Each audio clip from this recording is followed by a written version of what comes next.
to switch around. Look at this.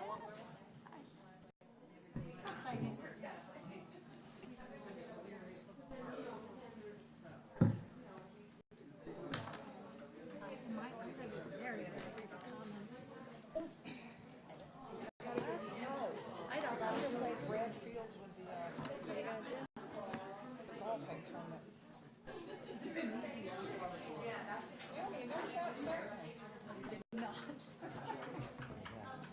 So I'm gonna take offense to that. Oh no, but don't. Tell her she should. Tell her she should.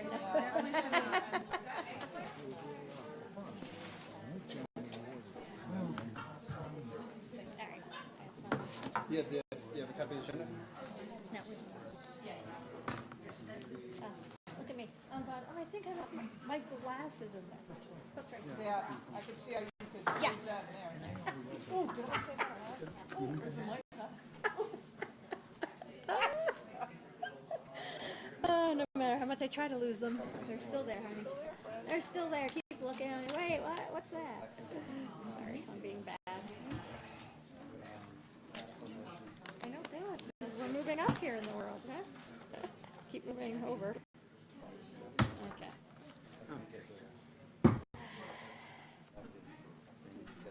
Bill, can you golf in the field tournament? And when? Right, the Karen Kidd tournament? I am. You okay? Okay. I So I am. gotta push this along to that. I am already in it. Rick Mincher and I and other of our friends. I'd like to call this meeting to order. Can we stand and say the Pledge of Allegiance?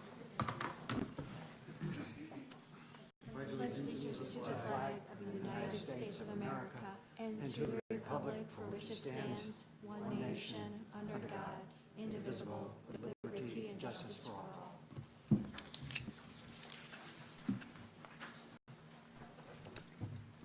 By way of announcements, the exits are both in the back and in the front.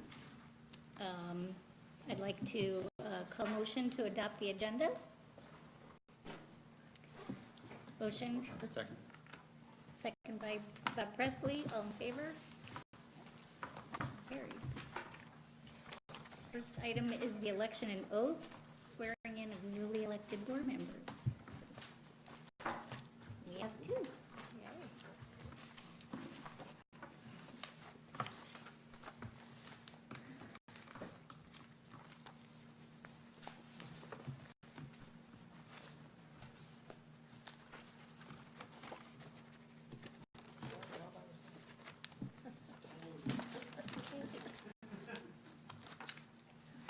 All right.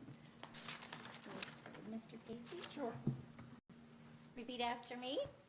I do solemnly swear I do solemnly swear that I will support the Constitution of the United States that I will support the Constitution of the United States and the Constitution of the State of New York, and the Constitution of the State of New York, and that I will faithfully discharge and I will faithfully discharge the duties of the office the duties of the office of member of the Board of Education of member of the Board of Education in the Shenendehowa Central School District in the Shenendehowa Central School District at Clifton Park, at Clifton Park, according to the best of my ability.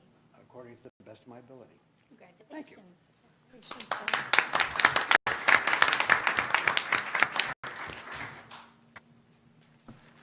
After me, I do solemnly swear I do solemnly swear that I will support the Constitution of the United States that I support the Constitution of the United States and the Constitution of the State of New York, and the Constitution of the State of New York, and that I will faithfully discharge and I will faithfully discharge the duties of the office the duties of the office of member of the Board of Education of member of the Board of Education in the Shenendehowa Central School District at Clifton Park, in the Shenendehowa Central School District at Clifton Park, according to the best of my ability. according to the best of my ability.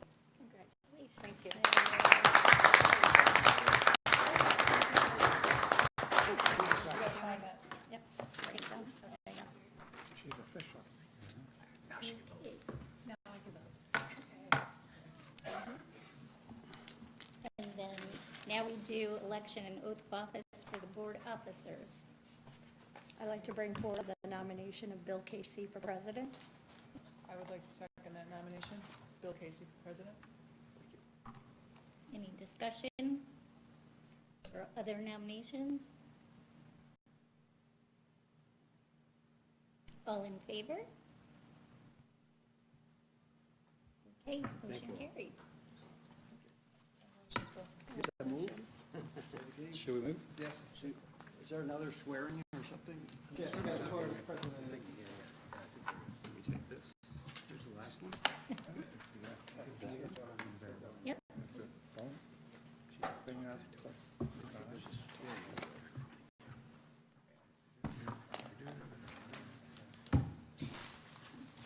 Nice to him, Bob.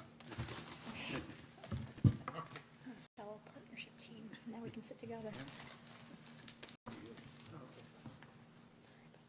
Okay, sorry. we have another oath. Okay.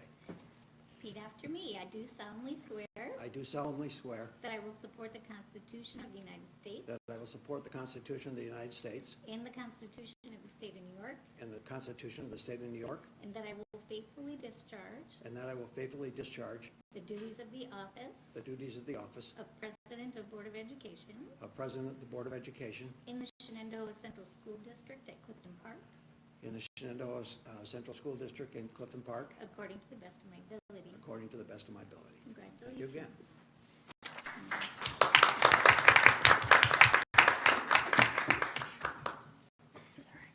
Bill. Thank you.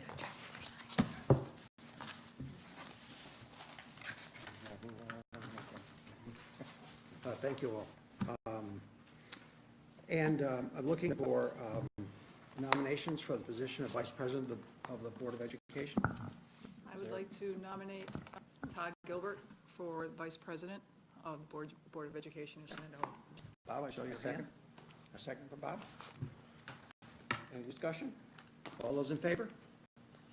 Congratulations. Again, Bob, yes. Yeah. Congratulations. You'll have to sign something and take an oath. I do. I do solemnly swear I do solemnly swear that I will support the Constitution of the United States No. that I will support the Constitution of the United States and the Constitution of the State of New York, and the Constitution of the State of New York, and that I will faithfully discharge and I will faithfully discharge the duties of the office the duties of the office of Vice President of Board of Education of Vice President of Board of Education in the Shenendehowa Central School District at Clifton Park, in the Shenendehowa Central School District at Clifton Park, according to the best of my ability. according to the best of my ability.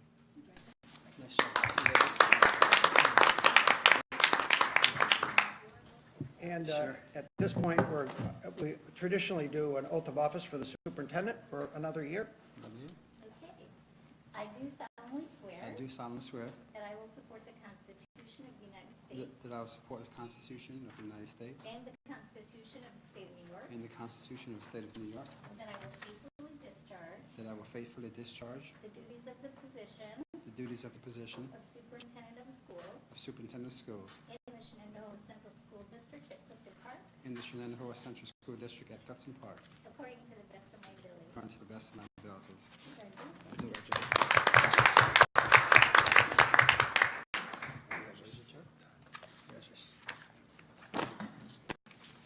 And our last point of business for election and oath is not only tradition, but our policy requires that each year at the beginning of the year, the board sign individually the code of ethics that we have agreed upon as part of our policy. We'll pass that around, and that was in our packet that we got, so hopefully everyone's seen it before. I don't think the document has changed in the last year, but not only is it a good policy, it's good practice. So it's a great place to start the year. We'll move forward with Board of Education comments and reports. I always felt guilty when we laid all the heavy responsibility on the newest person. So let's make this a little freer tonight. If anybody would like to offer comments, and we'll get to Naomi, and you're welcome to go first, but I didn't want you to feel, oh my gosh, I'm here, and turn the light on. So would anybody like to, any board member? Yes, Deanna. Just real quick, I do want to remind everyone, Karen's Kids is having their 6th annual charity golf event on July 24th. And, you know, Brad Fields has been a very active member of this community. His wife, if everybody does not know, was an Oranjan aide, passed away several years ago. We have a memorial garden outside of Oranjan. And every year since, Brad has put, and his family have put this golf tournament together. And last year, it has benefited the backpack program. Bountiful Backpack gave back $13,000. So if you do know golfers, if you want to golf, please, I'm going to ask Dr. Robinson to help us send this message out as well. I know we have to be careful through the district, but however means we can do that, we will. I'd like to thank Jen Colazzo for doing that for PTA Council, sending it out to respective units. And as a community, I'm hoping that we can back this. So thank you very much. And every year, we're more than happy to see him come in here with his list of distribution from this golf tournament.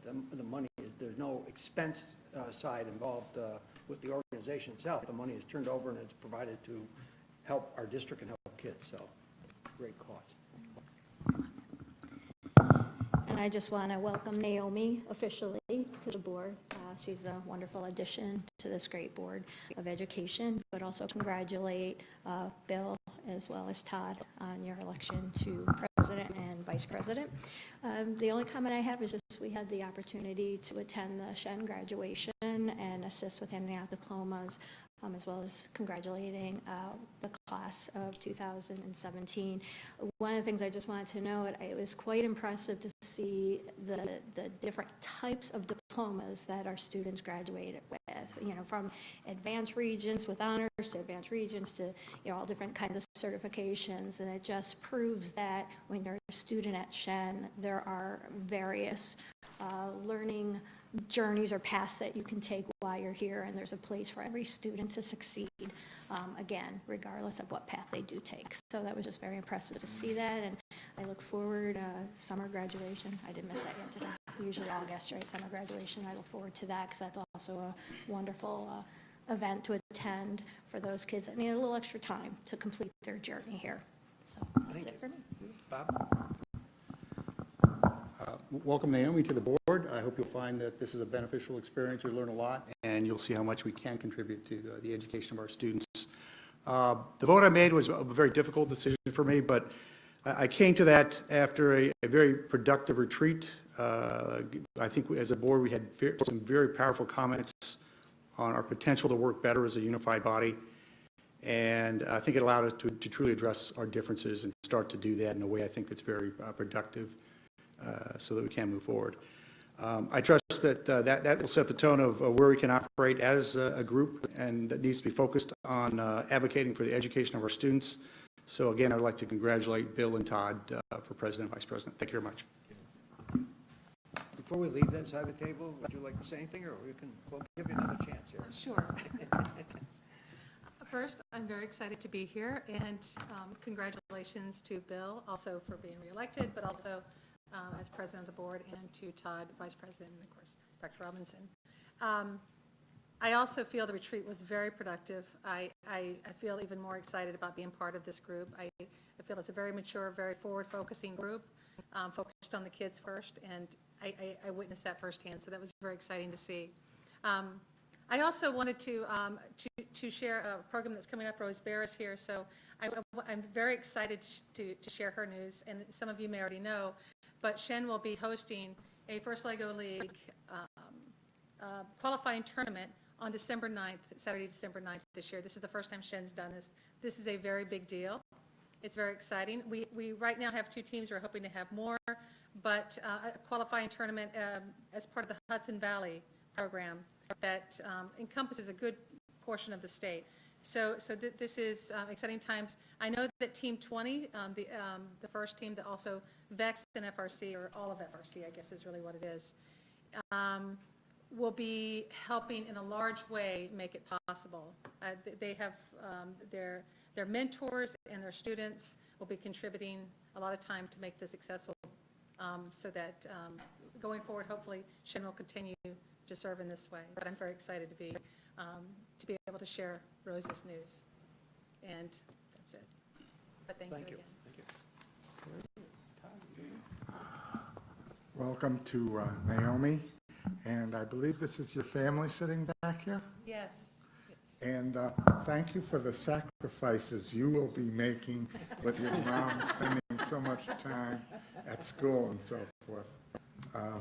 I know she's going to be an outstanding board member. I also want to thank Mr. Cressley for his sound leadership during the course of the last year. He saw us through a very difficult year. His wisdom and judgment was outstanding. And I think the fact that we have come together as a board, moving in a slightly different direction under Mr. Casey is indicative of the nature of this board and bodes well for the future. Congratulations, Bill.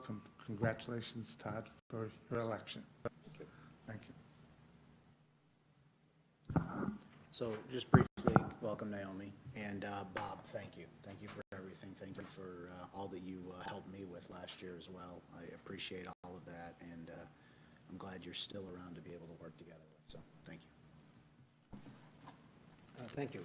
And my perspective, thank you, Bob, for the service. The last year was a tough year. I think we did, as we retreated and did some team building, clearly the focus is on moving forward and reminding ourselves and reminding the public as well that our focus needs to stay on education of our youth. And what better night to have a discussion about, as we're going to tonight, about the goals development process, and because you can't measure what you don't write down, and you need to set goals and progressive goals. And I think, Oliver, every year you've taken board input. I remember, engagement and students engaging, and several times the board has provided suggestions on that, and then the district people get together and under Oliver's leadership work their way through a process that actually lays out where we're going, and we'll follow this during the year.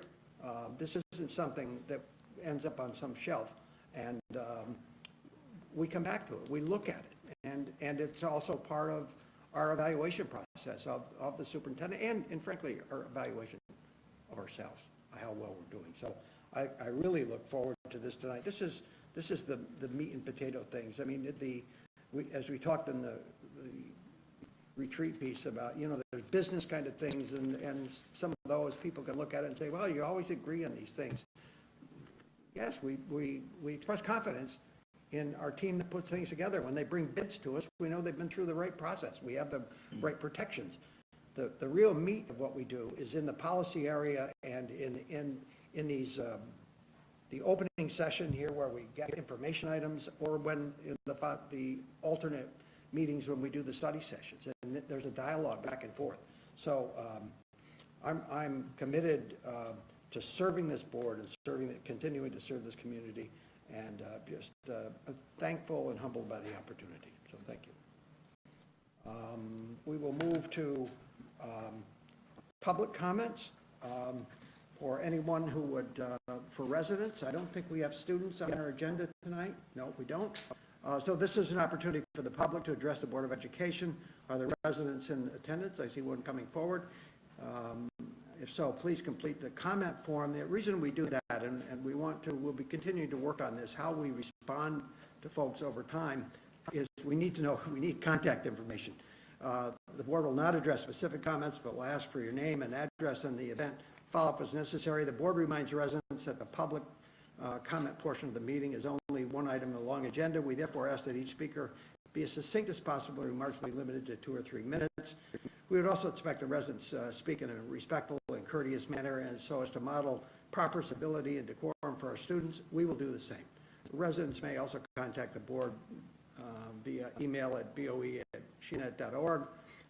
All questions come into the Office of Public Information Officer and are shared with the board and or superintendent as appropriate. Policy questions and concerns are typically addressed by the board president. Operational questions and concerns are typically addressed by the superintendent and or designee. Mr. Bob Ryback is here. Bob Ryback, Clifton Park. Just a couple comments, or I guess question on policies and procedures. Second reading policy 4410 and 4410 are being revised. I'm just curious what that entails. what is the intent? I certainly understand the current policy is not to respond to comments, but I think you really should rethink that. And you certainly are here a long enough time, but I think responding to comments should be appropriate in a limited fashion. So I'd just be curious what those changes are and what the intent is. That's it. Let me just respond, Bob, just so that you know, so when we get to that item, we have a lot of items here tonight, more timely on the information items than on the business items. Those should go pretty quickly. When we get to this piece, we'll actually call that up on the screen and look at it before we, because a question's been raised, have some discussion here, look at these policies as they're up there. Second reading, you Second reading, usually what we do, we have a first reading, then a month later, we have a second reading. At the second reading, that's when we adopt the policy. Just a suggestion that going forward, it might be helpful to have those policies online, and they may already. They are. Okay. Thank you. Yep, thanks. Seeing no one else and our students not here, we'll turn to the superintendent. I'll just go right into the information That'd items. be great. Yeah, sure. So the first information item we have is Dr. Wood is going to come forward.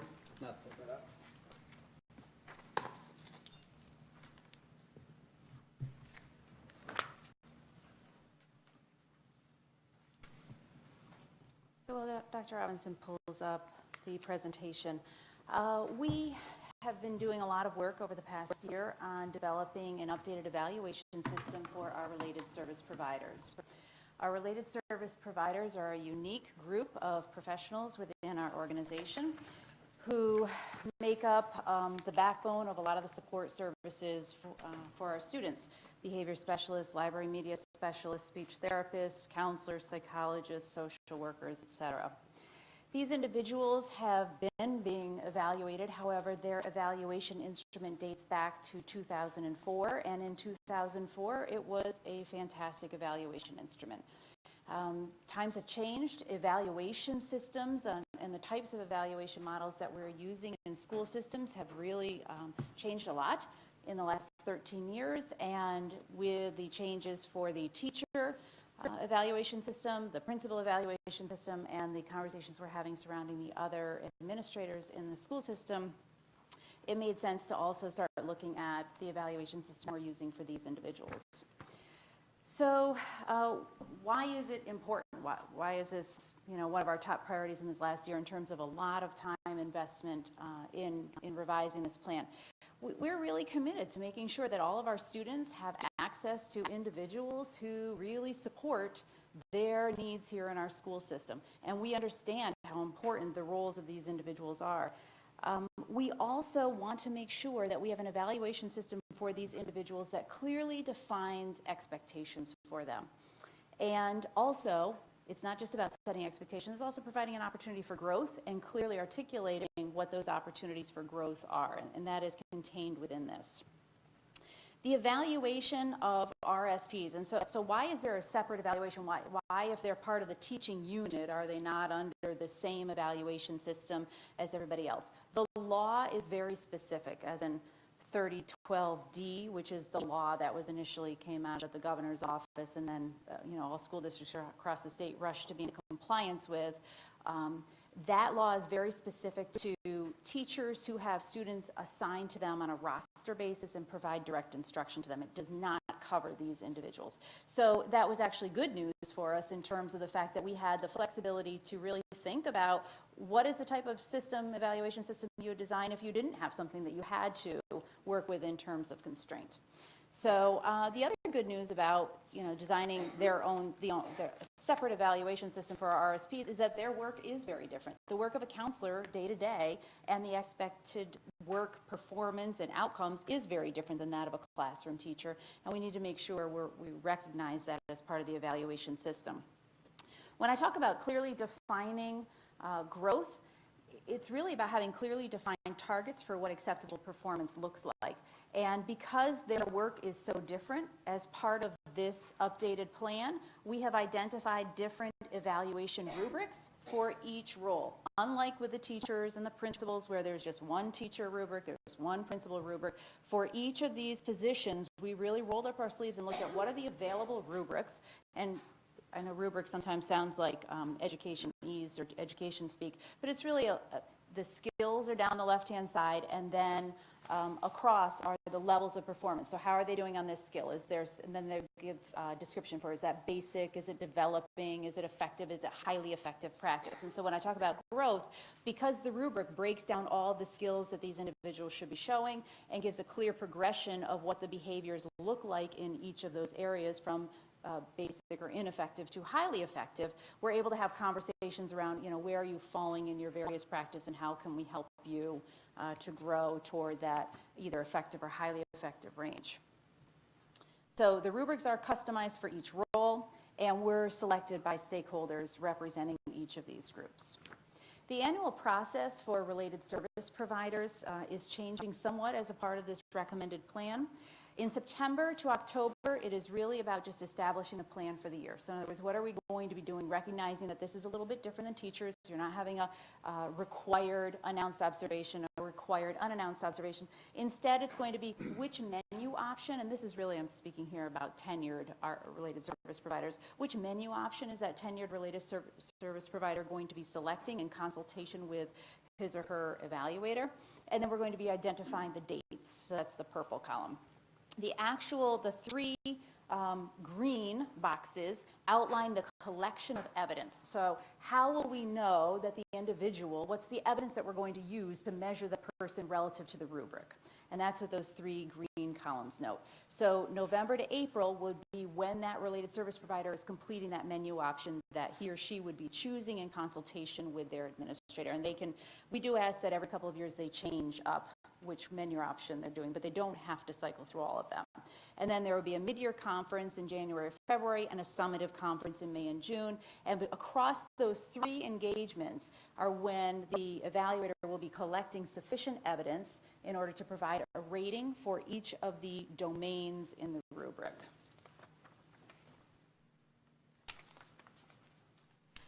To go along with this, because it is a change from what we have been doing, we've developed a professional development plan. I don't know if you were able to take a look at it, but if you weren't, you can click on the link. It will take you to a year-long plan that we're going to be doing, and this is really for all of us. I will be training the administrators who are going to be evaluating the related service providers according to this plan, and also leading several trainings, as will other administrators. We'll be leading trainings with all of the groups. Like September Superintendent's Conference Day, we have about 2 hours reserved to get all of them together to review the plan. They've seen it, they're aware of it, but it's our kickoff the year. We have offerings for every one of these menu options, either after school or during the school day. So folks who, if they're thinking that they're interested in choosing that menu option, they could come and receive training directly on that. This plan was developed by a group of stakeholders. We had representative stakeholders from every single group and administrative team. And for the most part, it was an interesting process. I would say it was a very generative process. I can say I didn't go in with any predetermined plan about what this should look like, and it was really kind of how it evolved through conversation and thinking about what the best evaluation plan could be that we could design. And also, I really relied heavily on input in terms of which rubric they were going to identify as setting the best practice. Like if you look at the counselor's rubric, they were really concerned about how does this rubric look, how's the language relative to ASCA standards, which are the national counseling standards. So a lot of good conversation and thought has gone into it to this point. So the plan for next year, should the Board of Education approve this at the meeting, that is the request in August, is that we will monitor the implementation of this plan. We'll roll it out. We'll do all of our trainings. We do have 2 meeting dates on the calendar for December and June to collect feedback. The first year of any plan, we learn a lot and want to make sure we're hearing feedback as we go. I already got a great comment from one of the high school counselors who made a great point about one phrase in here, and I thought, oh, that's good. I went ahead in the document and made a notation in the document, and it's one of those, it's a placeholder for our January or December meeting when we all get back together and can discuss it together. So the Shenendehowa Teachers Association Rep Council did approve this plan in June of 2017. It is before you in presentation form this evening with a request for your approval at the August 1st meeting. Questions or comments? Being that they're selecting from a whole menu, then from individual to individual, there would not be necessarily consistency as to what you're looking at. And I wonder, I know with the teacher evaluation, one of the things you do with the people who are going to be observed is make sure that there is consistency across the board from one administrator to the other. Given the fact that you're dealing with different menu items and so forth, does that create something of a challenge to have that kind of consistency? That's a great question. The difference here is that the guiding piece, what you're measured against, the yardstick, doesn't change, and that's the rubric. So the rubric is stable. The menu option is one of the ways that you're collecting evidence. So what you are alluding to is a lot of the conversation we had as a group this year. It would have been easier to train folks on this had we said your menu option will always be where you collect your evidence for domain 1 and 2. Most of the rubrics have 4 different domains. But that isn't reality, because if the library media specialist were to select a goal of increasing the amount of co-planning they're doing in the area of social studies with grades 2 and 3 and 4 teachers, that will fall in domain 1 because that's a planning and preparation, and that will fall in domain 2, which is an instructional delivery. If they were to choose something that was more action research, if I do X practice, when students come into this library, if I deliver from this point, if I provide instructional content up front and then have students do research versus allow students to do a little research and then provide content, which students write longer and provide greater detail and score better according to the teacher's rubric, that would be an example of action research, that would more fall under domain 4. So long answer to say that really depending on which menu option they choose, it will depend on where they're going to be collecting evidence on the rubric, and therefore their mid-year conference and their summative conference will provide opportunities for them to demonstrate their effectiveness in the other domains. But the rubric is the guiding force for every related service provider. Other questions? Is anybody else in New York State doing this that you know of? Yeah, we're leading the pack, Bob, as you know. And Elizabeth, did you say that with the menu option, I know this is the first year we're doing this, but each year they should be choosing a different menu option so they have experience in looking at things differently from those perspectives? Or? I'll say yes and no. We intend that they rotate through menu options every few years. In fact, there is language in here that I think I'm going off my memory, it's every 2 years they choose something different, but that does not mean that they have to change and run through all of them. Right. There are some that really are better fits for certain people at certain levels than others, and I'll say like video recording with analysis. Video recording with analysis will work really well for a library media specialist who is presenting in front of an entire class, and honestly, library media specialists in their preparation program have very little in terms of instructional delivery preparation, so that's an area that is a great growth opportunity for many of them. A social worker, unless that camera is pointed directly on them, that could create a very uncomfortable situation for students, even when we say it's confidential, it's just for the purpose of, see, so there are certain ones that fit better, and that's why we wanted to leave it open for the related service provider to choose where they were at. The other thing, like action research, you have to reach a certain level of proficiency in your performance of your profession before you're even ready for something like that. And the counselors under our RAMP certification for the high school, they may want to choose that annual agreement every year because that's part of the RAMP certification, and we're not going to ask them to do something in addition to when that's already like peak performance for their work. Okay, thank you. That's just two factual kind of questions. One, how many people are covered by this, just in an approximation? I actually had thought of this question and of all the times where I wasn't near Jill to do a head count. I was thinking between 60 and 80. Okay. Yeah, about that. Yeah. And this is an across-the-board question, but in terms of evaluation, how much time is spent in the evaluation process? You know, of a supervisor's time, you know, of the superintendent's time, your time? I mean, just in terms of, there's clearly a bang for the buck here, but it's it's a big bang, right? I mean, in terms of, Tremendous time investment for all of us, Yeah. for both parties, right? yeah. Exactly. And, because Dr. Robinson and I are in the thick of it right now. He's meeting with all the principals, I'm starting to meet with all the academic administrators. The meeting that you think is an hour and a half, you're only halfway through the evidence that they've brought, fine, great. But those conversations, you can't trade for anything, because the conversations we're having about district goals this afternoon and how does this, okay, this is where we left off on this goal, what are the next steps that we need to do? So time is our most precious commodity, for sure. Thank you. Any other questions? Thank you. Thank you, Ken. Thank you. So next on our agenda are the board committee liaison assignments. We typically make them at this time of the year. I would suggest that Dr. Robinson sent out with the Friday packet some proposals, some ideas. Let's put an ambitious goal on this, certainly before our August meeting, that we would have this finalized, the first meeting in August, which I guess is the 1st of August. Yeah. So I would ask that people get feedback to me, suggestions, interest within the next, by the end of next week, and we'll try to, at the latest, and we'll try to, put that together. Oliver, I wanted to ask you, did you have any, you had, one thing I noticed in there, you had mentioned some rotation of people between schools. Is that a feedback thing we've gotten from principals and school people, or, do you have any other suggestions as it relates to So that? the rotation for twofolds. One, for board members, it provides board members an opportunity to go to different buildings and truly understand different buildings.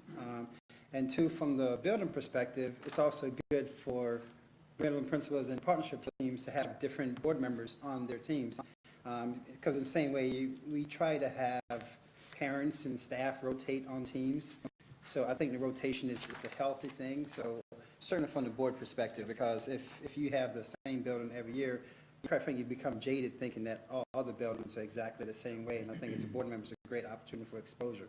The second piece that I noted with the yellow highlights, we have certain committees or certain that have multiple people.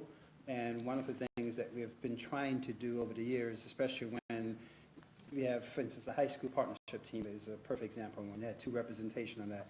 If both of those people leave because of the magnitude of the high school, always trying to create some overlap on some of those things, on some of the district level committees, I looked at, again, trying to create some rotation to say, okay, how do we make sure that a board member who comes in and on the audit committee, for example, is not on the audit committee for the next 5 years, when in reality that person could benefit from being on IPAC or can be on DIDIC to get a great appreciation of some of the other things that's happening within the school district. Because the best way for particular board members to really understand the inner workings, if you will, of the school district is to be involved in some of these committee initiatives. So that was part of the attempt, was to try to work, kind of cycle people through. So over the course of a 3-year term, you would have hit a couple different buildings, a couple different committees, and have a great appreciation of the district as a whole. So you weren't knocking the audit committee. It just had to be the first one. No, I will. Easy, because, It's you have to be the newest member. And yeah, it's not a, Naomi came from, and one piece of her background was with the state controller's office, so we're not suggesting anything, Naomi, but at any rate, if you would, you come back with suggestions, think, within this, and we'll try to work it out, and we'll try to work it out quickly. Yeah, I'm sorry, Bob. Go ahead. One comment I have is the Futures Committee. You've got the 3 most experienced. So we should take a serious look at reducing. I agree with you. Switching out a junior experienced board member, and I'll put my name in for it, but I think one of the things we want to attain is balance between an experienced versus a lesser experienced board member to share. It provides insight. that opportunity. Yeah, sure. Thank you, Bob. Any other comments or questions? Comment too, and I always like to bring this, because we've been talking how we should talk to each other at these meetings and whatnot, and I know Christina has brought this up before, and we have talked about it. When we have, with a certain few of us that work till 4:30 or 5 o'clock, we do apologize up front that the fact that sometimes we can't make these early meetings. So when we discuss this, maybe we need to take that into account too. If Absolutely. Here at 3 o'clock, it's a little difficult. Can't do it. So. Yeah. That's a good point. Thank you. We have a board presentation scheduled. This is probably the most printed and reprinted document that we have all year, Can we right? do the goals piece You wanna do first? goals? Yeah, And sure. then ties into this, because Yeah. I think it'll provide better context. Absolutely. For the board. Oops. Okay. Yeah. Okay.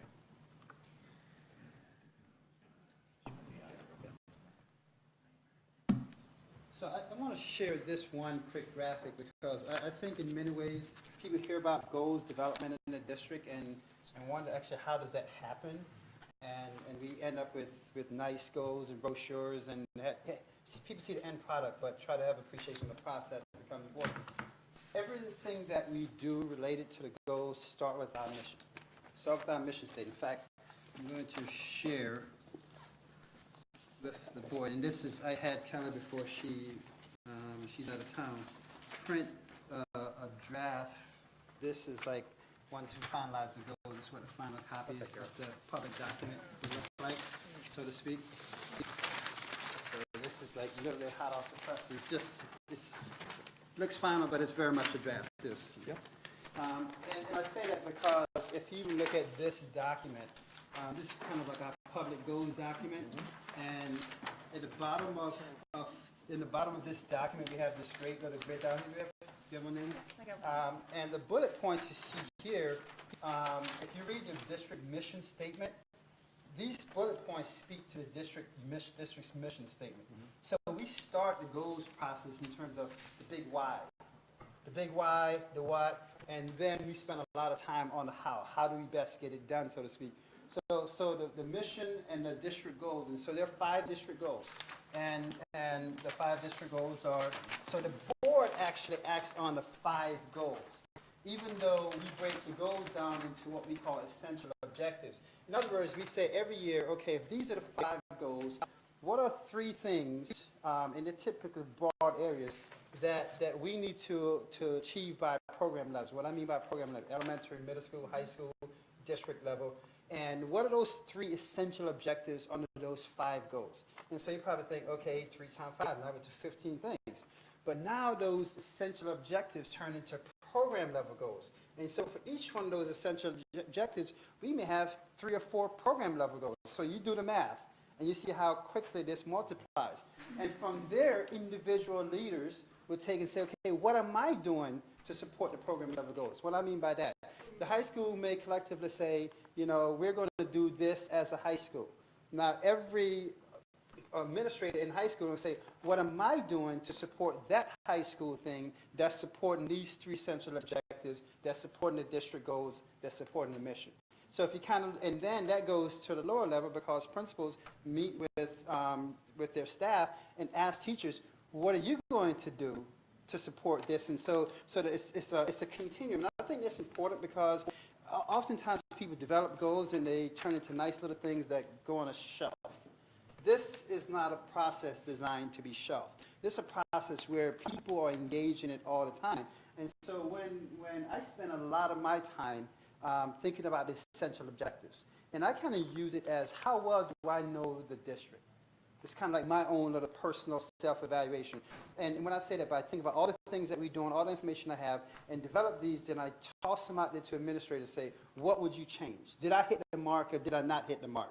So it's almost kind of a self-test, and then we modify, fine-tune that, and then we get into the program level. So we spent a day a couple weeks ago. We go off-site. Siena College has been great to host us off-site, and we go and we spend a lot of time making sure, okay, are these the right essential objectives, my little self-test, so to speak, and then what are the program level things we're going to do then to try to support these goals? And we have another session coming up on the 19th, so people had one conversation, they have a chance to think about it, make modification, and we're going to come back again to fine-tune and say, okay, finally, are these the program level actions? Because once we decide on that, now each individual administrator have to think about how they support it. How does that translate back to me?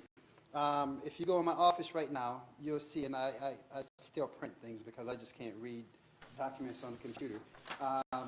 You'll see a big pile of every administrator, every supervisor's individual goals document.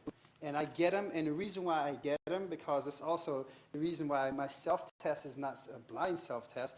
I read all these things, mid-year, year-round, and year-end reports, and say, okay, how does that translate? What progress are we really making as a system? And subsequently, in future years, what else do we need to do? Because either we're not going fast enough or we haven't done certain things. And so the process become a very iterative process, because we learn from what we have done and then we build forward, so to speak, all the time. And so that's how we get to this document that in many ways, when you read the words, makes sense, because it's supposed to make sense, but a lot of work that goes behind it. So that's the first document I want to share with the board.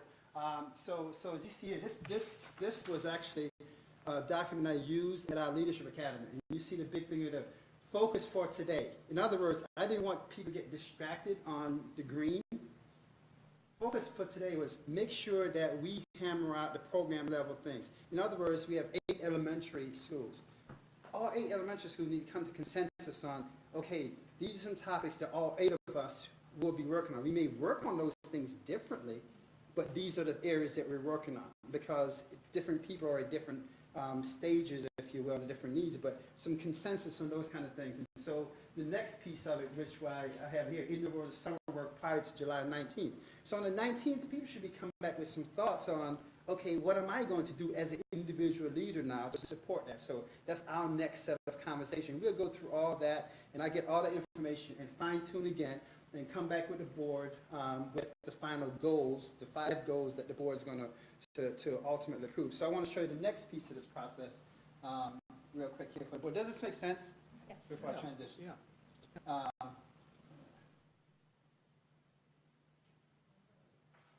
Well, it might be easy for me to go through the agenda, to be honest with you.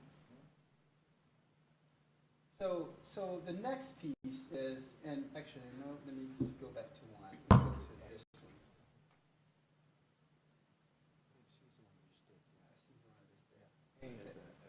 Hey, so you should start from the beginning, right? Yeah.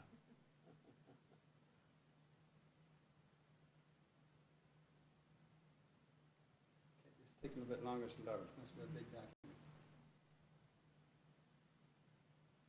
Vanessa, did you open this one already? Do you know which one it is?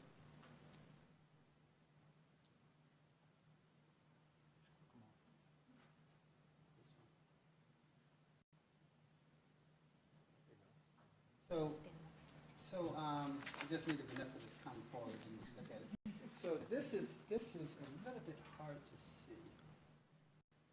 That one. You can't expand that one. Pull the arrow back. We just did team building. Can't zoom in. Come on, gotta zoom in. Come on. So this one is a little bit, Here's a copy. it's a little bit difficult to, actually, I have one too. Is a little bit difficult to see, and I want to, hopefully we can get it larger somehow.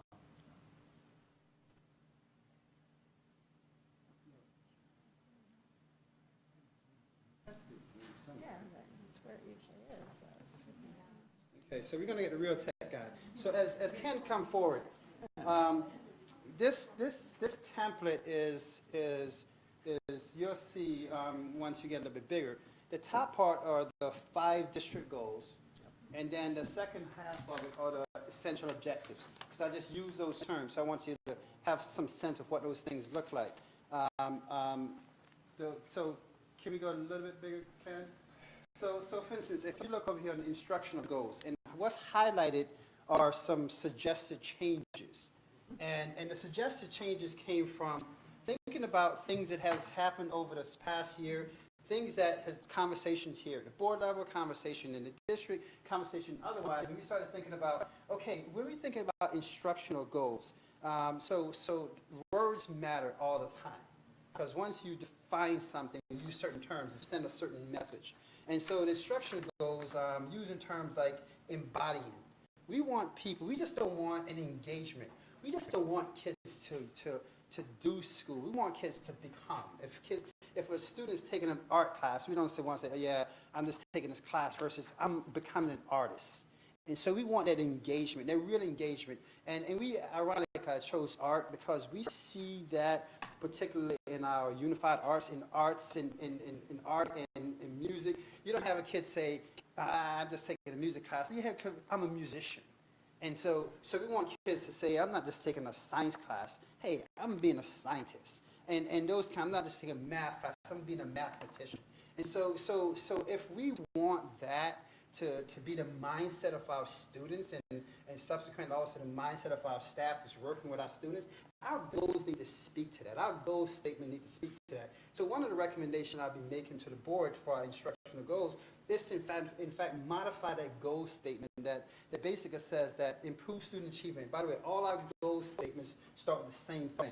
And this happened probably maybe 6-7 years ago, where we're saying, what is this about? What are we about the organization? It doesn't matter if you're on the instructional side or the non-instructional side. Everything that we do is focused on improving student achievement.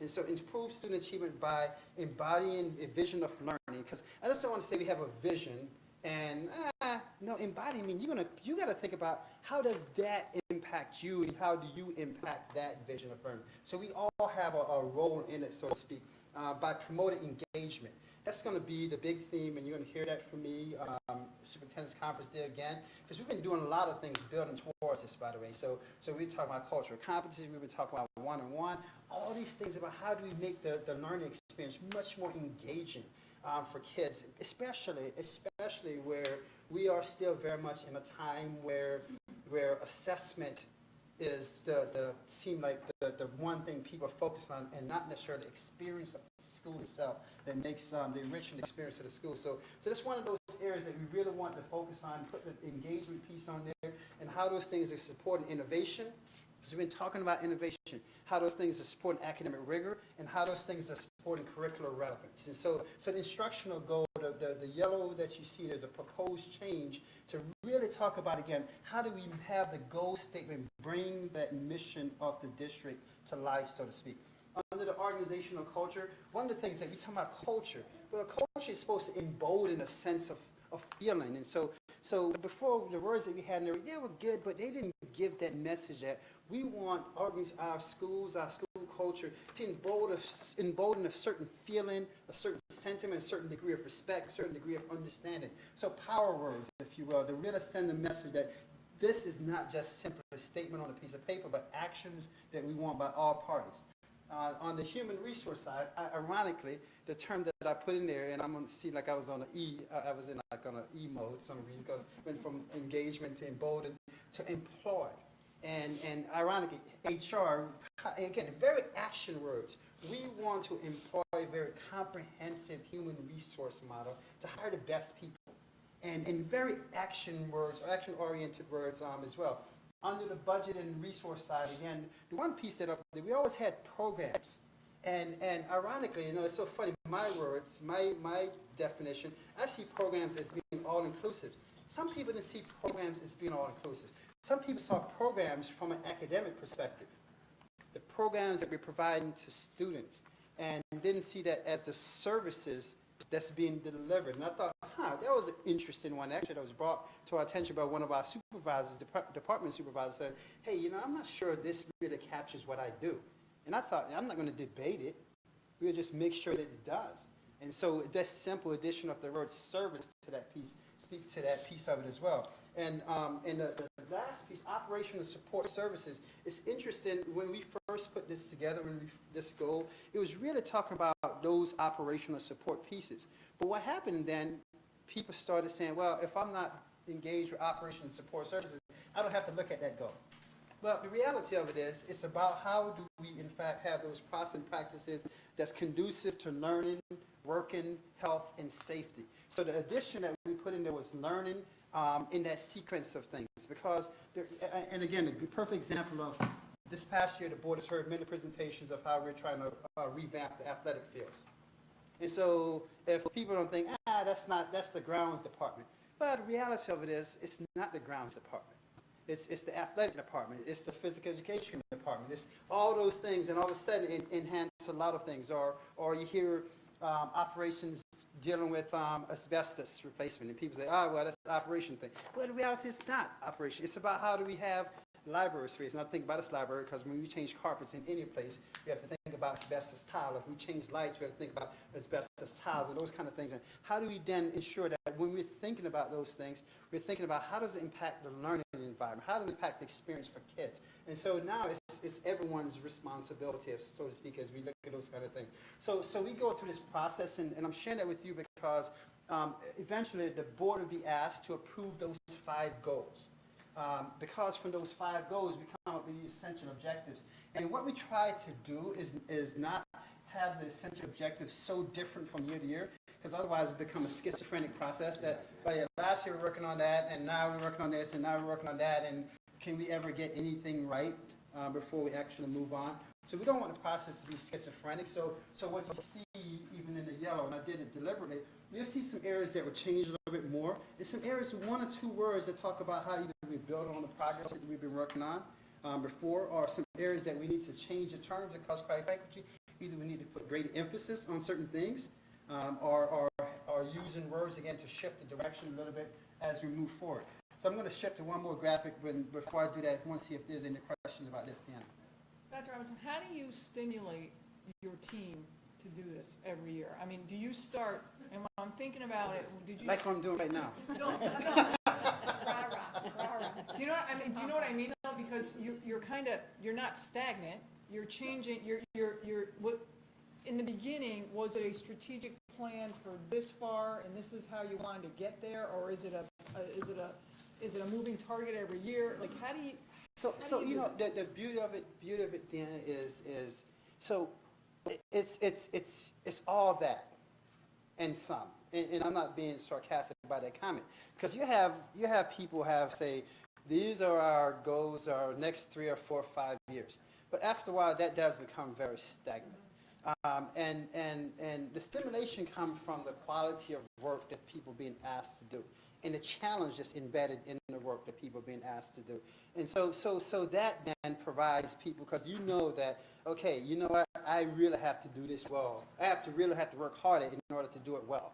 But when I do it well, you also see the tremendous benefit of the work. And so before we even get into this conversation, part of our retreat we have, so the retreat is kind of a goal setting, but it's also kind of a inspirational piece of it. It's also kind of a PD piece of it, because all those things contextualize what our leadership is about in the school district. And no, not holding in the punches. The reality of it is, for people who don't want to be excited about doing the things that we're doing, they shouldn't be a part of our system. And so we're fortunate to have a lot of good people who are excited about doing these things. In fact, some cases it's kind of holding people back to say, okay, hold on, we can't do everything. Let's kind of prioritize some of the things that we're going to do and go really deep on those things. And so that is. And so when I put on that first graphic, I spend a lot of time.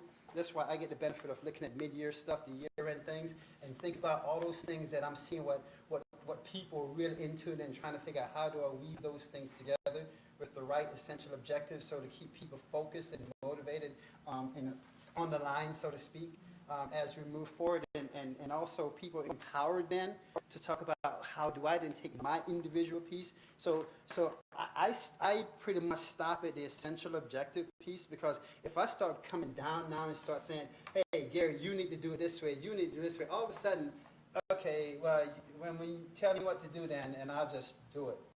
Versus, Deanna, tell me what's the best way to get this done. Now you feel empowered, because now you know you're going to make a difference. And better yet, Deanna, not only tell me the best way, you're going to get this done. How the folks that you're working with are reporting to you, how are you going to get them excited about getting this done? So the empowerment piece becomes a real part of the process as well. So we spend a lot of time talking about, we spend a lot of time this summer talking about engagement. We spend a lot of time talking about rebel talent. How do we talk about people who are willing to go beyond, to say, yeah, you know what, this has been the norm, but hey, I see some different ways of doing it. And people feel empowered to actually do that, because at the end of the day, we're all accountable to the same thing. We all come right back to the same mission of the organization that drives what we do all the time, over and over. So I think once people know that, there's no trick to it. It's just, okay, what can I do to add value to the organization? And I think the board, through the board's actions over the years, have clearly indicated that we support those innovative things. And so when people come with ideas, and if it can align with what we do, people know that they'll be supported in those endeavors. So this last one graphic that I just shift here, and Okay, Ken, get me out of this.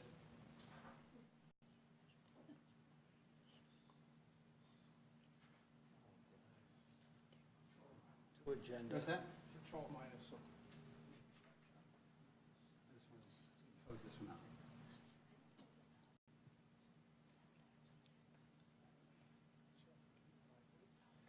Rick, you stand that one too. So I'm gonna. So the last one I just want to shift to is B. Is this B, because this is so we have these very complex things can seem very complex, and I'm a firm believer. My job is to make the very complex seem simple, because if it's not simple, people can't follow it. And so again, this same this is just so you got to think about this. We have this document for every program level. All of a sudden, this thing is 50 pages, but not every person needs to be concerned about 50 pages. People need to be concerned about those 1 or 2 pages that's most pertinent to them, and so it becomes the easiest mental piece. But one of the things I try to capture too from an easy display piece, again, these are, we start talking about how do we put these things in a context that we can think about as a district. Back to your question, Mrs. Stevens, about the strategic piece of the equation. So I kind of frame it to say, okay, there's certain essential objectives that's kind of focused on how to bridge those bridging for academic success. What are those things that we're helping to provide avenues for kids to be successful? What are those things that we're focusing on future-proofing, the more longer-term things, such as looking at alternative funding sources, looking at the budget process? Those are the more longer-term pieces. So we know that different people have greater responsibility in different areas, so to speak. So this one single-page document is an attempt to kind of capture the things that we're doing to help create those bridges for academic success, short-term, mid-term, and to a large degree long-term. And then we start talking about the future-proofing stuff, the things that we know is going to take longer leading time, planning for a capital referendum, those type of things that take a longer time, but we know that if we want to do something 2 years from now, we should have actually started 2 years ago. And so those kind of things, so we kind of always keep things on the horizon. So the purpose of this document is to translate what at some point at the end of the summer, we'll share with the board a pretty extensive document that you'll see some of the different leadership actions, because you'll see some timelines where people are thinking of. And yeah, this is more of an interest item for the board, just to have the board have an interest, because those things change all the time, because it's not a static document, because you may very well go into September to say, hey, here's some things you're going to do in September, and something else happens. But you have the goals document and say, okay, is this something else consistent with what we're doing? And so should we focus our time and attention on those type things as we move forward? So that's why I said it is some of the short term as well as the long term, because embedded in the document are some long term initiatives, which I'm going to point to the board for a second, go with the presentation schedule. Are we okay with that? I don't want to use too much time, because we're going to come back to this again at some point in the goals piece. I want to ask Bob a question, actually. In the superintendent's evaluation, we listed some, you took the lead in providing some listing of goals. One dealing with, I recall the middle one was dealing with those students who are in the middle, right? Right. So Oliver, the question is, for you and Bob, is that yet embedded in this, or is that something to come Absolutely, later? absolutely. Yeah. So, my apologies for taking this down. For instance, on the central objective number 2 is employ innovative practices to bolster academic support for all supports in all ways and facilitate intellectual engagement. So from that, we're saying now, okay, how do we bolster support in all ways for all kids? And so it's not just kids who are high performers, kids who are struggling, and so we spend a lot of time talking about, and a lot of people, we do a lot of data. You've heard different presentations over the years. So that speaks to that, and specifically talking about, that whole kid in the middle is an interesting definition, because it depends on in the middle of what, and in terms of It depends on whether you're a skill. kid or somebody else. Yeah, and also exactly, and so that allows for that to happen. In fact, I'm going to point to the next document I want to share with the board here, because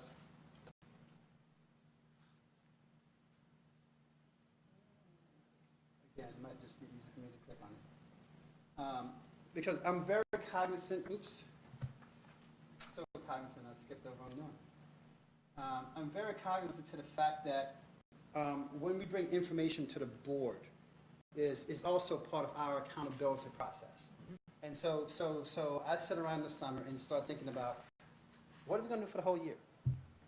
And start writing on paper. Because I want to know, what are we doing in June right now? And can we actually do those things? We'll be ready for certain things. And so this becomes like it's a live document, but the time frames are fairly reasonable time frames in terms of we should be able to have enough progress, because this is an opportunity for the board. So the board adopts these goals in August.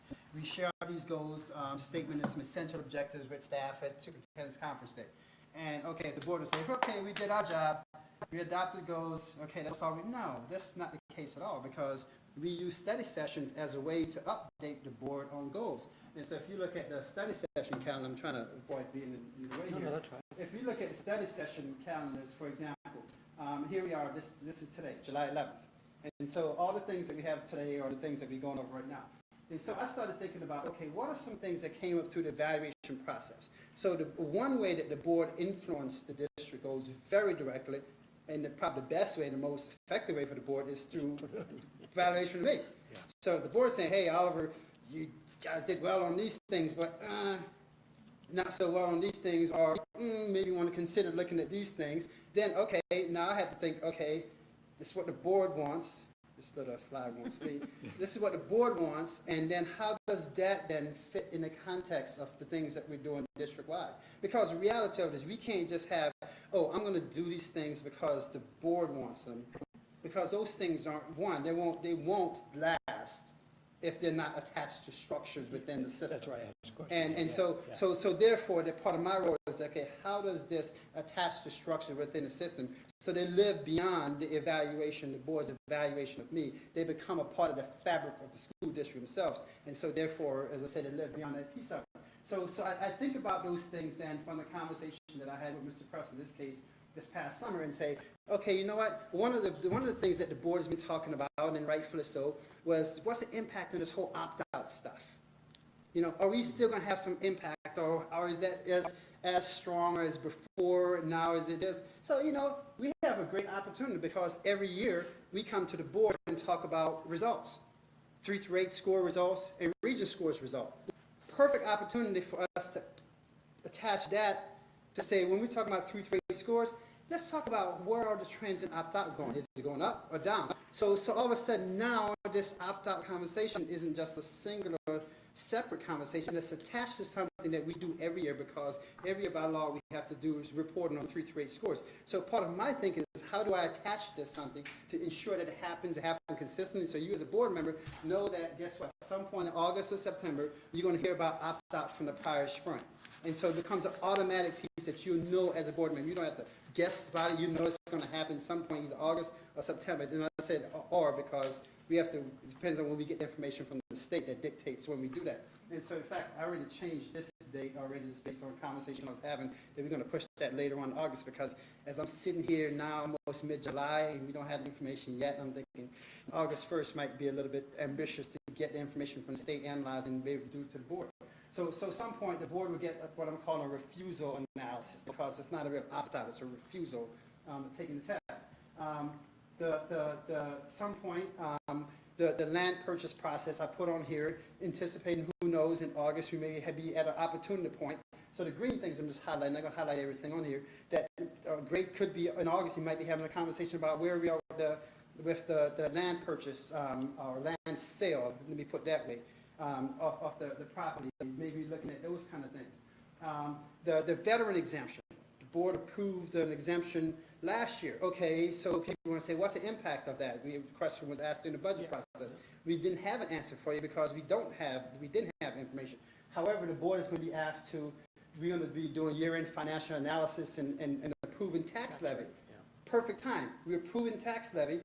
The tax levy is impacted by the exemption. So great time for us to pause and say, by the way, board, you're approving these tax levy, here's how the exemption impacted that. So now you as a board member know that, guess what, in any given year, this time of year, end of August, we'll have that information, and at some point we might be doing comparison. Is it going up more or less, or so on and so forth in future years? So that's how those things kind of tie Because my whole objective is, not, if it stands alone, it's not going to last, period. It has to be attached to something. And so we go through this whole piece of it. Capital project referendum. We had a brief conversation, brief statement that if we go with the land purchase, sale, that there's some point it needs to be a referendum piece to associate to that. So if you're going to do a referendum, would it be worthwhile then to actually think about a capital project piece? And so naturally I got to think, what's the time frame for a capital project piece? And if we're going to have a capital project, when are times that we need to have a conversation at the board level in order to be able to hit certain time frames? So again, this become a planning document for me and show how some goals from the board. So we talk about, do we have an overview in August about a potential capital project piece? So as a board member, you can probably hear scuttlebutt because we're going to have our facilities committee meet this summer to kind of say, if we're going to do some, what are some of the items? Now you as a board member know at some point, this is going to come back to you, and you're going to be able to have a lot of conversation around it. Is it, do we do it? Do we not do it? What do we do? Those kind of things as we move forward. So I want to highlight, but I want to go through a couple pieces that, because again, we're talking about if we're going to do a special referendum, what's the best time frame, but time-wise, to do a special referendum? Well, if we do a special referendum, it might be mid-November, considering all the time constraints. And so you have on here the board establishing date. So the point I'm saying to this whole thing is that let's take the guesswork out of what we do, and so people know what's coming, and so we can have continuous conversation about it. So things shouldn't be a surprise to you as a board. Things shouldn't be a surprise to district staff members because it's pretty planned out for the most part, give and take different time frames. But a couple things that, again, some specific things came from my evaluation. The board was like, we would like to know more about the professional development that we do with coaches. So guess what we're going to do?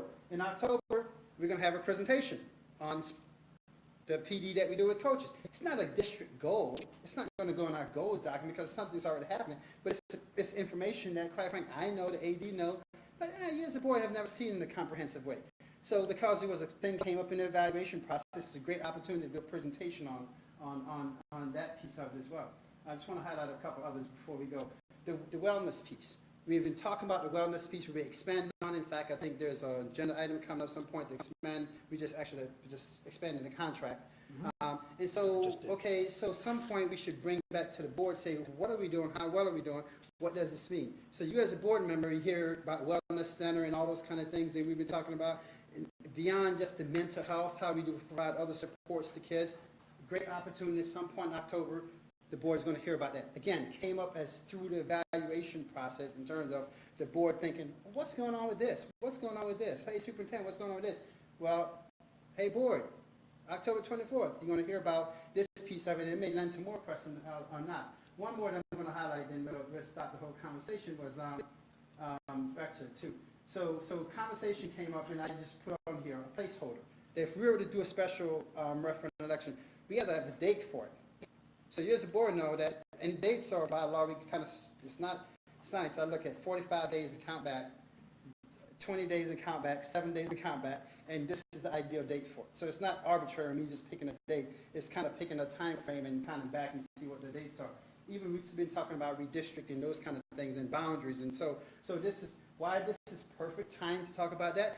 In November, we talk about enrollment trends. We have the gentleman come in from our consultant, talk about enrollment trend. It's a perfect time to say, if these are the enrollment trends, what does that mean for boundaries, redistricting? Do we do restricting? Do we not? Do we just tweak some boundaries? So again, it's attached to something that naturally happens within the system. And the last one I want to point out, and there are many more, but one of the things came through evaluation. We've been hearing a lot about writing. What is all this about? Okay, that's what we're going to do in December, a spotlight on writing. So I share this with you because the board influence in the goals process is actually very direct through me, because the board holds me accountable for performance, and quite frankly, if I don't deliver, the board decide otherwise. And so that's how the board influence some of what I call the how things that we do. In many cases, not the board telling me, hey, you need to go out and make sure they do writing this way, versus the board is saying, hey, talk to us and let us know about what's going on with writing, because we hear about writing across the curriculum and all those kind of things. We would like to know as a board to see what's going on. So it's an awareness piece, and we just did that whole thing between oversight oversight and overstepping. And so to asking about, hey, tell us about the writing program is curiosity to oversight. To say, I want you guys to make sure from now on, every kid in kindergarten is just writing in cursive. Now you kind of do the overstepping piece versus those kind of things. And so this whole process, all these things align with the district goals. And in fact, one of the things we put on here, you see here, alternative schedule option overview. One of the things that we've been talking about, we did some studies in the middle school and high school over the last 3 or 4 years. We really didn't do anything about it, but it's more and more time for us to really start looking at the whole 45-minute, 9-period a day. If we can't do some of the other things that we say we want to do, need to do as a system with the same structure. I don't know what new structure is going to be, but the point is we need to study it in the context of doing things differently, because we start talking about investment in integrated technology, we start talking about engagement, we start talking about some of these other things, we start talking about making the experience different. Well, the experience can be different if you're still following the same routine. And so what's that other routine, and how do we look at those kind of things? And so by putting on here for December 19th, it's forcing us, administrators, to say, we got to study and bring something back to the board, and we just can't blow it off and say, yeah, we just didn't get to it. Because now it's become something real. So at some point this year, the board will hear something, what we're doing. It may be recommendation, maybe just information. I don't know at this point. So I share this because this is how all the goals, from the 5 goals that the board approved, to the essential objectives, to the program level leadership, to individual actions, translate to all these things and come back into this presentation schedule. So the public is aware, because if you see in parentheses, all the parentheses are the different goals. So people say, well, what's the district doing on curriculum instruction goal? If you just go and count here, there's probably 25 different things that over the course of a year be presented on that goal alone. So give a public engagement piece in the process as well, other than when we send out this beautiful piece. And yes, we try to have a nice introductory statement that talks about the direction of the school district based upon the practical things that we're doing. But for people who don't read this, there are other opportunities for people to also come and hear a presentation by people who are much smarter than me, who are actually doing a lot of this work. So I'll stop there. So as I said, going into that, this is the most printed document because it's changed a lot. And you'll see Oliver in these meetings crossing things out and saying, okay, we're going to need to move this and we'll talk about it. But it gives us a menu for the year to start with, and it's dynamic and changed. And so we look forward to that. Any questions or comments on that? It was in our packets. As it's updated, we get updates. I presume this is on the website as well? So Vanessa, they're dragging me into the world of Google. And so Vanessa put this on the Google site now, so when I change it, it just automatically populates everyone. Before I was changing the mind, I sent Vanessa sent out, and by the time she sent that, I'm going to change it again. So the board will make sure the board get the link, and so whatever the one that's on there should be the most recent one, at least the last time I formally updated it. So it's a living document, because things happen in the way they happen, and we just have to react sometimes to different things in different time frames. Good, thank you. So you used up most of your time from the organizational chart review, but Yes. let's So the last one, and this won't take a lot, because this no change, but by protocol, every year, reorganization meeting, by protocol, I share the organizational chart. And that's important too, because, what we can't have is changing organizational structure and the board is not aware of how those things interface with each other. Because we'll appoint people, the board approve this person, that person, administrative piece, and sometimes, if you don't see how the people fall into the structure, you won't have appreciation of what those appointments are. So this first one is an accountability one that I won't go through a lot. And I think I've walked through the most recent board member, Ms. Hoffman, on this one, so I won't go through the details. The piece, though, that the gaps that we'll be filling out is we have certain positions that we have vacancies, and that's where you can't see it here, but these are names, positions of people. So as we fill those vacancies, such as the E&L vacancy, we'll add to this equation for academic administrators. The new one that we just created, we'll add to that for that. So the reason why I've shared this with the board, more of just a protocol to say that, because if if I was going to be coming here and saying, and we did this a couple years ago, we changed some structures, and we had a lot of conversation. So trust me, if we were going to be proposing to change structure, you'd have been getting information probably 3 or 4 months ago to say, here's what I'm thinking, maybe I want to use this structure, and here's why. And so once we got to this point, you, quite frankly, would have been well aware of why we're doing what we're doing, and then subsequently probably just been presenting how we're going to get it done. So no change, but again, I don't want to take for granted the fact that people may not realize that we have a pretty extensive model to look at how the organization runs by the different dynamics of administrators and respective administrators supervising the respective people that they supervise and report to them. And so again, no real change. Just wanted to point this out to the board that we have some vacancies that we're going to be filling. And once those things are filled, we'll update this and we'll have the clean version, if you will, on the website. All these documents, by the way, that we talk about, the documents that populate our website. Even this document, we're linked to the website, so people who want to say what's going to happen at the board meeting, they can always go ahead and see what's going to happen at the board meeting. If the schedule change now with Google, we'll populate that too and make the change accordingly. Will it update even if it's not on the agenda?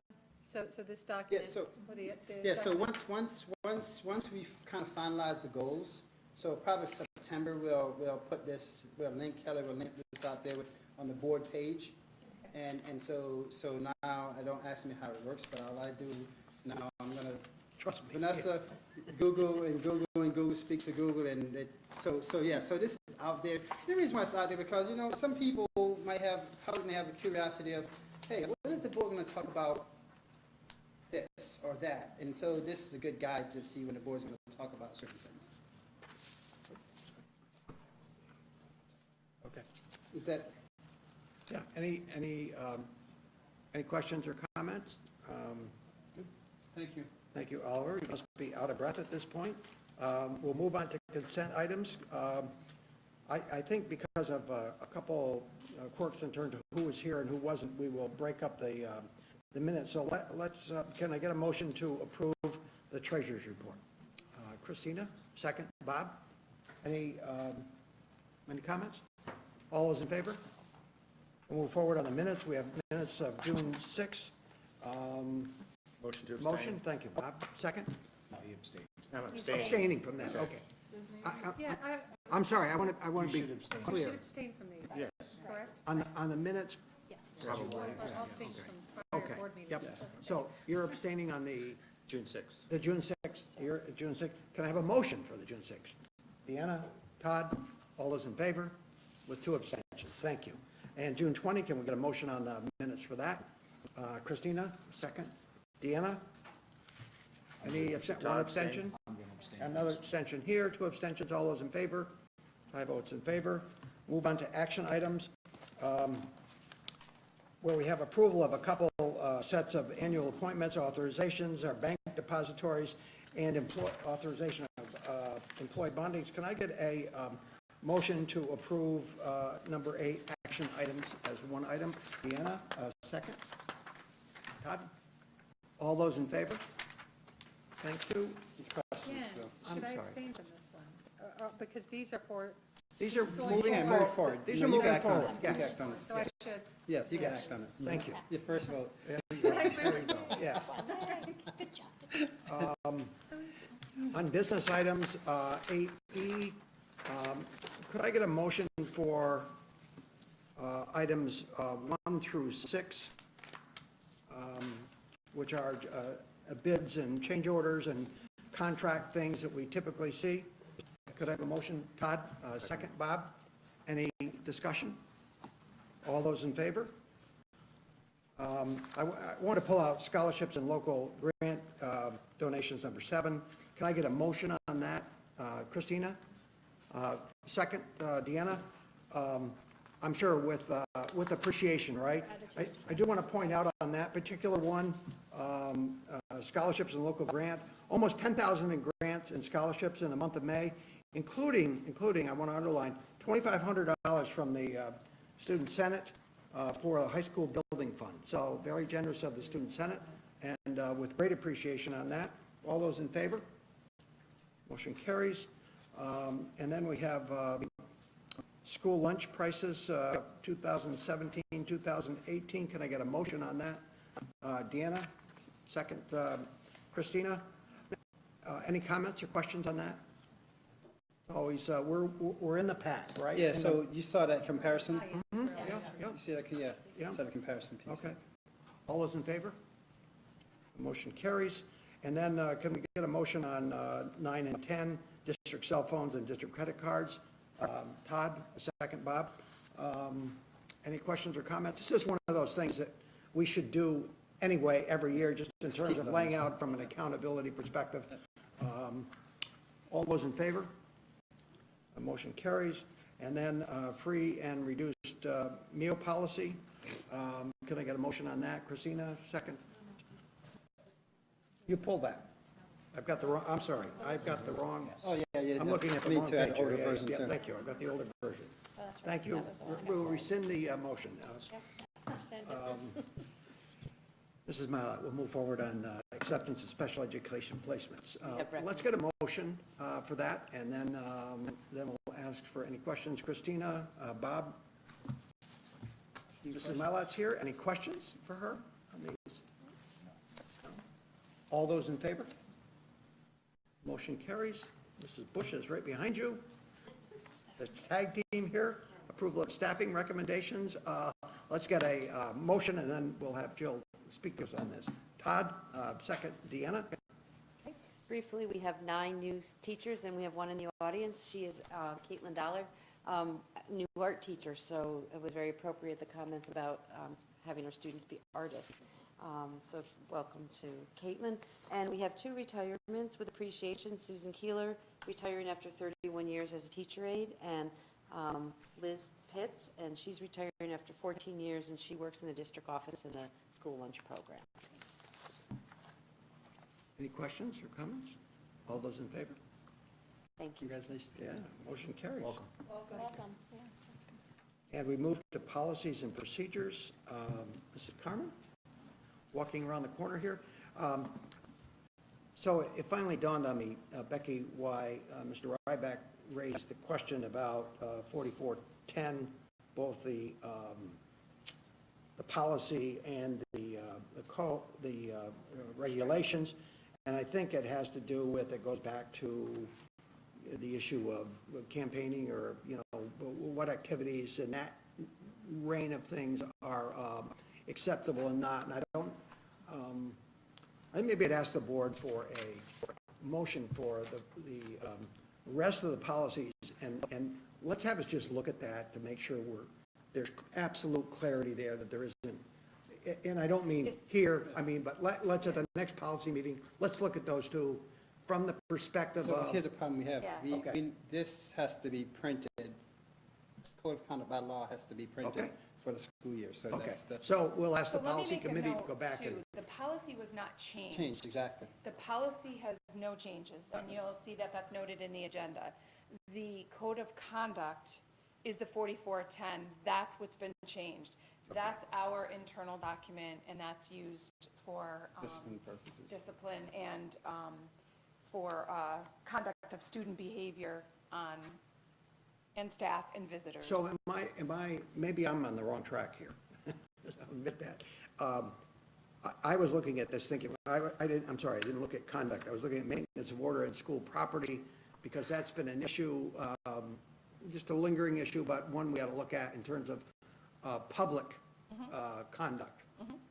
I don't mean in a negative way, but what we allow and what we don't allow. And I think, based on our past experience, let's make sure that what we have is a policy on that. So I would ask the policy committee to look at that, those policies which relate to acceptable activity by the public on school grounds. Not necessarily tonight. Well, these 2 documents, as Dr. Robinson indicated, are All in the documents same that document. have It's to all the be, same? they're all the Yeah. same, and they Okay. have to go to be printed on the school calendar, and they have to be ready for the start of the school year each Okay. year. And so that's why we have public comment in the previous meeting that we Understand. had. So- But there's a line here, which Dr. Robinson is pointing to right now, is the line that. This is the only section that talks about visitors. Yep. And it talks about loitering, trespassing shall be asked to leave. So there's a piece that talks about, What do we define as loitering? people just kind of have no real purpose to be there. Oh, I'm sorry if I'm in your way. That was the one line, that's it, is the visitor who violates any of the provisions, and then a visitor who's loitering or trespassing shall be asked to immediately leave school ground facilities, and if they refuse, we call our security, and if need be. Okay, what I'm bringing up isn't as urgent as this. I would ask that the policy committee look at what we have in those words after this, after we move forward with this, and you get this printed, to look at the behavior, the anticipated behaviors of people, whether they're running for office, they're doing whatever, that were very, very clear and precise in here, based upon our experience. So here's Mrs. Stevens asked about the definition of loitering and trespassing. In the loitering and trespassing, there's a definition piece, and the piece, back to your comment, person distributing flyers, electioneering, and promoting particular event as activity without the written permission and consent of the superintendent, building principal, or appropriate designee shall be considered trespassing and be asked to immediately. So we have had this come up in many different forms. In fact, we just recently had a church group that wanted to pepper people's cars with flyers. No, you can't.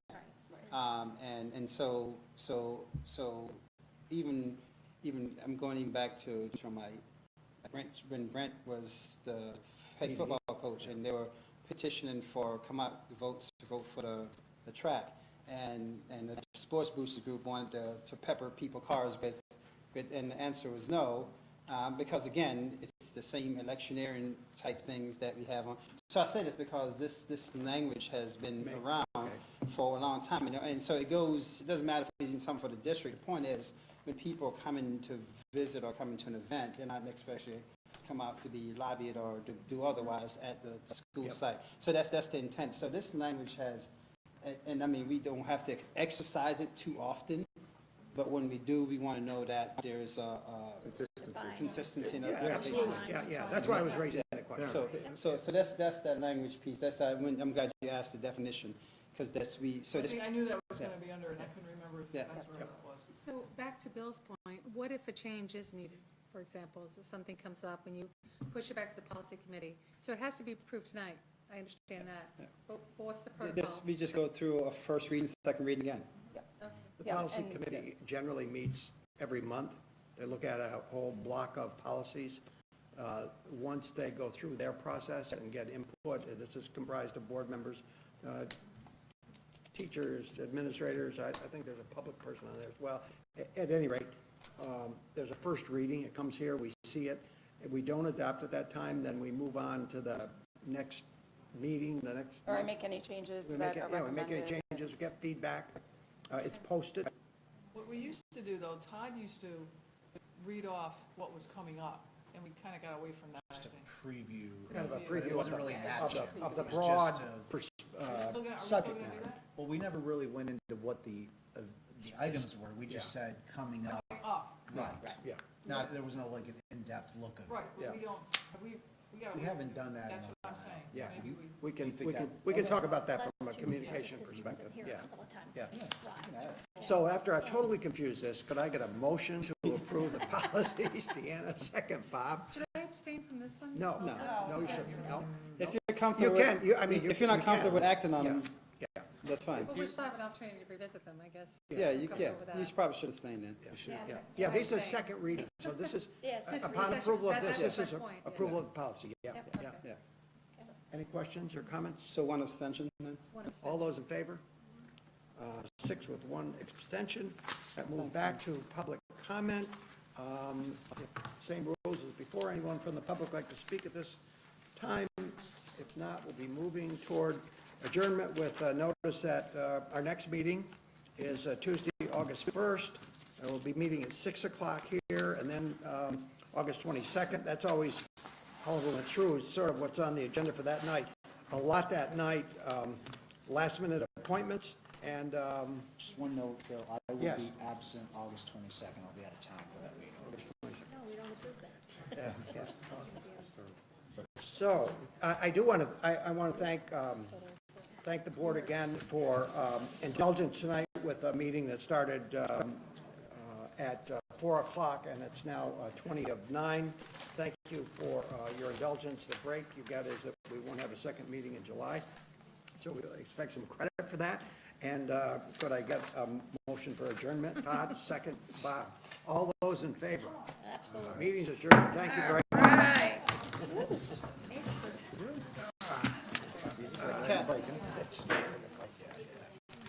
All righty. Congratulations. Thank you. Good job.